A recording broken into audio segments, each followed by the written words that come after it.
Hola a todos, acá estamos de vuelta con los videos cortos para la materia Programación 1. En el video de hoy vamos a ver el uso y manejo de las variables en el lenguaje C. Para comenzar, tenemos que saber que siempre que declaremos una variable, vamos a tener que definir primero un tipo de la variable. El tipo da idea del dominio de datos permitidos para esa variable, el nombre que le vamos a dar a esa variable y luego seguido por punto y coma. Dentro de los tipos de datos que podemos usar en una variable, tenemos las de tipo entero, que van a representar todos los números enteros, negativos y positivos. Las variables de tipo chart, que representan solo una letra y las vamos a identificar por el uso de las comillas simples. Las variables de tipo string, que representan una cadena y las identificamos por las comillas dobles. Las variables de tipo flotante, que son números que permiten decimales. En general solemos terminar el número con la letra F para indicar que es un número de tipo flotante. Tenemos las variables de tipo booleana, que pueden asumir valores de verdadero o falso. En el caso de C, también podemos utilizar el 0 para representar el falso y cualquier otro número, positivo o negativo, para representar el verdadero. También podemos modificar el dominio de datos que tiene una variable. Por ejemplo, en el caso de las variables enteras, podemos declarar variables enteras que no tienen números negativos, solamente permiten los números positivos. Es importante saber también que cuando trabajamos con variables, tenemos que hacer dos cosas previamente. Primero, tenemos que declarar la variable. Declarar la variable significa ponerle un nombre, definir un tipo, y eso de alguna manera me asegura un espacio de memoria que luego será utilizado por la variable. Y paso siguiente, lo que tenemos que hacer es inicializar esa variable, es decir, darle un valor de inicio. Esto generalmente se hace para evitar que, si hacemos uso de la variable y no tiene un valor inicial, esté tomando basura de la memoria y genere un número aleatorio que puede llegar a perjudicar o cambiar el resultado final que tenemos de esa variable. ¿Cómo declaramos la variable? Como le indicamos antes, definimos el tipo, el nombre que le vamos a poner a la variable y punto y coma. Para inicializar la variable, tomamos el nombre de la variable, el signo igual que usamos para una asignación de valor y le damos un valor inicial. También podemos, si lo deseamos, hacer todo en un solo paso. Entonces podemos declarar e inicializar una variable todo en el mismo lugar.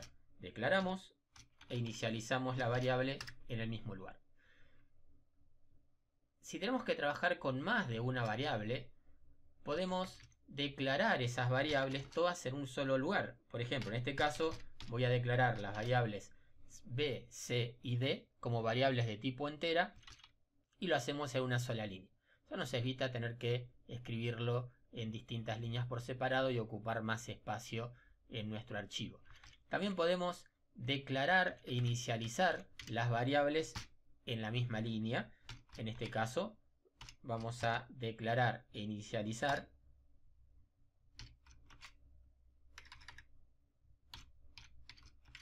las variables en la misma línea. A modo solo de confirmación de lo que estamos haciendo, yo voy a agregar dos librerías más. La librería IOString, que me va a permitir trabajar con los flujos de entrada y salida, y voy a agregar también una librería que se llama typeinfo para poder trabajar con una clase que me da como resultado el tipo de variable que estamos usando. Entonces, por ejemplo, vamos a crear una línea para mostrar por pantalla y en este caso le voy a decir que me muestre el tipo de dato que tiene B a modo de ejemplo para confirmar lo que estamos haciendo. Se supone que esta variable B está declarada de tipo entero en una sola línea. Entonces, para confirmar que esto es correcto, acá nos dio un error. Nos está faltando un punto y coma ahí. Fíjense lo interesante del uso del IDE de desarrollo. Yo hago doble clic y me indica en qué línea está el error. Generalmente cuando falta un punto y coma, el error me lo muestra en la línea siguiente. Entonces tengo que ir a la línea anterior y poner el punto y coma. Y ahora sí, corremos el código. Y acá nos está indicando que la variable B es de tipo entero. También, para confirmar que los valores son correctos, les voy a decir que me muestre el valor de la variable B. Y con esto confirmamos que la variable es de tipo entero y el valor que tiene la variable en este momento es el 0. Hay que recordar que las variables pueden tener un solo valor a la vez. Lo que significa que si yo declaro e inicio una variable en 0 y paso siguiente le doy otro valor, o sea, hago una asociación en este caso y cambio el valor de B por 5, el tipo de datos de la variable no va a cambiar, pero el valor sí. La variable guarda solo el último valor que le fue asignado. Además, si no queremos usar los espacios de nombres, en este caso el std es porque me está indicando que estoy trabajando con una librería y que este comando que estoy utilizando está dentro de esa librería. Es el espacio de nombre que representa la librería. Si no queremos estar escribiendo el std cada vez que tenemos que usar esos comandos, podemos agregar al principio del programa el using del namespace con std y eso nos permite no utilizar el espacio de nombre al principio y nos simplifica bastante la lectura del código. Entonces, a modo de ejemplo, vamos a comentar esto para trabajar de vuelta desde el principio. Podemos declarar variables de tipo entero, que son números. Podemos declarar variables de tipo chart, que son letras. En este caso, como son de tipo chart, utilizamos las comillas simples. Podemos declarar variables de tipo string y debería estar dentro del espacio de nombre std, pero como tenemos el using en la parte de arriba, podemos no utilizarlo. Podemos trabajar con variables de tipo flotante. Podemos dejarlo de esta manera, con el 1.0, pero queda más prolijo si ponemos la F. Y podemos trabajar con variables de tipo booleana para indicar verdadero o falso. Las variables que usamos en C pueden guardar un solo valor a la vez. Podemos trabajar con otra combinación de variables, que en realidad no son variables, son constantes, por eso se antepone la palabra reservada, donde vamos a definirlo así, como flotante, donde declaramos una variable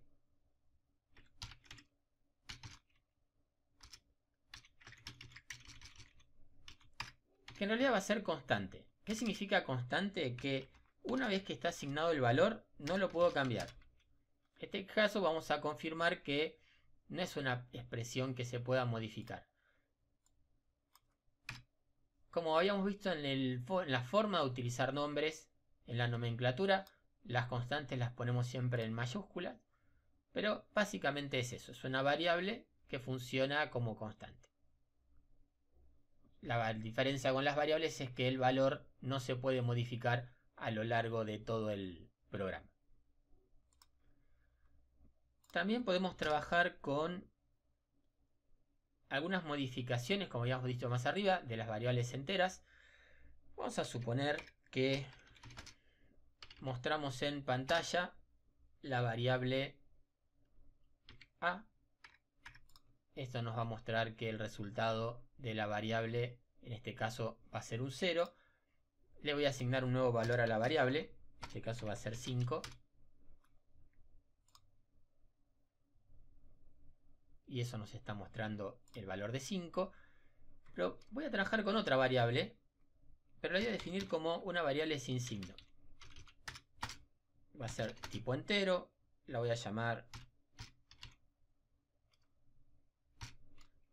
con este nombre. Y le voy a poner el valor 5. Nos muestra el valor 5, hasta ahí no habría ningún cambio. ¿Qué pasa cuando pongo un valor negativo? El valor negativo no está permitido en este tipo de variables. Entonces notemos que en realidad nos está dando un número raro, pues en realidad no está permitido el uso de variables, valores negativos en las variables de este tipo. ¿Qué ventaja tiene trabajarlo de esta manera? Es que si una variable entera está usando 4 bytes, de los cuales tenemos un máximo y un mínimo de valores positivos y negativos, al declararla sin signo, los 4 bytes se van a utilizar solo para números positivos. Eso me aumenta el rango del dominio de valores permitidos que tiene la variable de tipo entera. Bueno, dijimos que las variables son elementos que se utilizan bastante en todos los lenguajes de programación. C no es excluyente en este sentido. Y habíamos dicho que las variables pueden guardar un solo valor a la vez. Quiere decir que la variable va a tener un nombre y que puede guardar un solo número o un solo dato según el tipo de variable que estoy utilizando. Esos datos, dependiendo del dominio de cada uno, van a ser valores distintos. Pueden ser numéricos, caracteres, cadenas de caracteres, valores con decimales, verdadero o falso. Pero la limitación que tienen las variables es que por cada nombre de la variable yo puedo guardar un solo valor. Esto significa, si yo quiero guardar 10 valores, voy a necesitar 10 variables.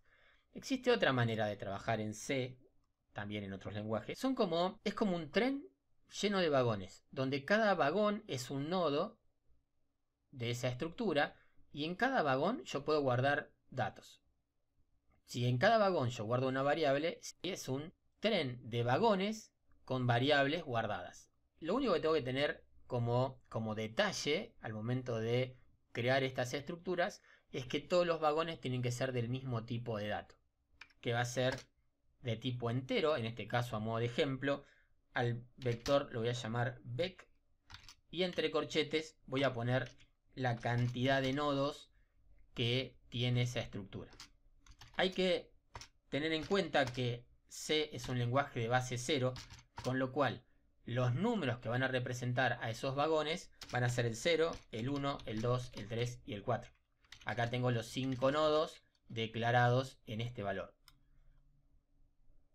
Cada uno de esos vagones se va a identificar por un número que define su posición. Entonces el primer vagón de ese tren va a ser el 0, el segundo vagón va a ser el 1, el otro va a ser el 2, el 3 y el 4. Si yo quiero tomar o modificar valores de cada uno de esos vagones, lo que tengo que hacer es colocar el nombre de la estructura y entre corchetes el número de vagón. En este caso estoy guardando el número 5 en la posición 4 de esa estructura. Si yo quiero modificar el valor que tengo en la primer celda, o sea, en el primer vagón de ese tren, voy a poner el nombre de la estructura y entre corchetes la primera posición. O sea que cada uno de esos números en realidad lo que hace es representar a cada nodo. Por eso se lo conoce como una estructura de una dimensión, pues yo voy a tener una cadena de nodos uno al lado del otro en una sola fila. Podemos declarar estructuras de más de una dimensión. Por ejemplo, podemos declarar una estructura de 2 dimensiones. En este caso va a tener 2 filas y 3 columnas. Y podemos seguir apostando más y podemos declarar estructuras de 3 dimensiones. En este caso van a ser de 2 filas, 2 columnas y 4 celdas de profundidad. Y aunque está fuera de nuestro dominio y entendimiento, podemos crear estructuras de 4 dimensiones o más. En este caso van a ser todas de 4, que generalmente se suelen usar bastante, porque si yo estoy desarrollando un juego y quiero tener, por ejemplo, los valores del punto en el eje tanto para el eje X, el eje Y y el eje Z, y en la cuarta posición puedo poner la velocidad. Entonces, en una sola estructura puedo tener la posición del objeto y la velocidad que tiene el objeto en ese momento. Estas estructuras obviamente se manejan de la misma manera, y si yo quiero guardar un valor dentro de la estructura del nodo específico, lo voy a hacer representando esa posición.